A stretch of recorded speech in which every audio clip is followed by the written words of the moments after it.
Dear students and parents, welcome to Dr. TCS Care Guidance. Students and parents, మీ అందరూ కూడా good news అని చెప్పుకోవచ్చు. So చాలా రోజుల నుంచి చాలామంది పేరెంట్స్ కేటగిరీ విషయంలో కావచ్చు, డేట్ ఆఫ్ బర్త్ కావచ్చు, ఇంకా సర్టిఫికేట్స్ కొన్ని అప్లోడ్ చేయడంలో మిస్టేక్ చేశారనమాట.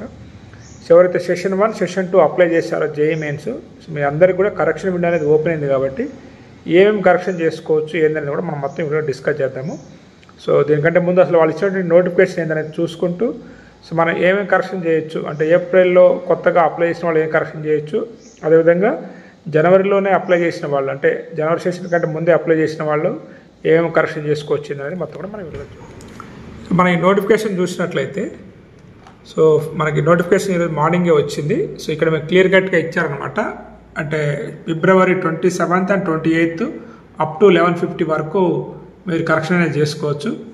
అది ఇక్కడ మనకి క్లియర్గా ఏమి ఇచ్చారంటే ఎవరైతే నవంబర్ 22 అంటే 28 అక్టోబర్ నుంచి నవంబర్ 22 వరకు అప్లై చేసుకున్నారో బోత్ సెషన్ 1 అండ్ సెషన్ 2 ఇక్కడ వచ్చేసి మీరు కోర్స్ అండ్ పేపర్ అనమాట. అంటే మీరు పేపర్ 1, పేపర్ 2 అంటే బీఆర్క్ అవన్నీ ఉన్నాయి కదా వాటి కూడా అప్లై చేసుకోవచ్చు.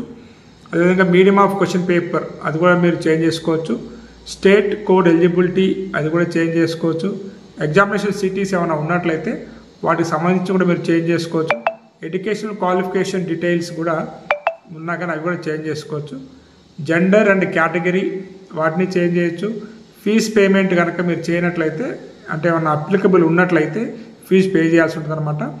కింద మీరు అన్నీ ఇచ్చాడు, ఒక నోట్ ఇచ్చాడు. Correction in these fields will be applicable only after payment of any additional fees if any. ఇవన్నీ కూడా ఒక అడిషనల్ ఫీజు అనేది పే చేసిన తర్వాత మాత్రమే మీరు చేంజ్ చేసుకొచ్చని ఇచ్చారనమాట. ఇది మీకు ఎప్పుడు 28 అక్టోబర్ నుంచి 22 నవంబర్ వరకు ఎవరైతే చేసుకున్నారో వాళ్ళ కోసం అనమాట. అలా కాకుండా ఎవరైతే ఇప్పుడు సేమ్ కింద కూడా ఏమి ఇచ్చారంటే candidate shall not be allowed to change అంటే మొబైల్ నెంబర్ కావచ్చు, email address, emergency contact details, photograph the candidate మాత్రము చేంజ్ చేయలేరు అనమాట. ఇంకా ఇచ్చాడు candidate shall be allowed to change any one of the fields అనమాట. Candidate name or father name or mother name అనేది change చేసుకోవచ్చు.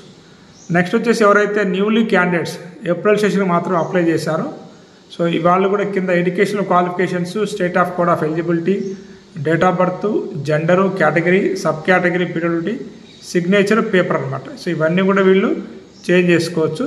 So candidate should be allowed to change the following based on their permanent and present address అనమాట. Examination city, selection, medium of examination ఇవన్నీ select చేసుకోవచ్చు అనమాట.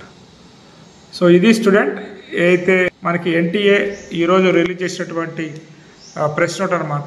So ఎప్పటి నుంచో అడుగుతున్నారు parents, చాలామందికి నేను చెప్పాను మీరు కంగారు పడాల్సిన పర్లేదు, కరెక్షన్ విండో అనేది ఓపెన్ అవుతుంది, అప్పుడు ఓపెన్ అయినప్పుడు మళ్ళీ కరెక్షన్ చేసుకోవచ్చు అని చెప్పేసి.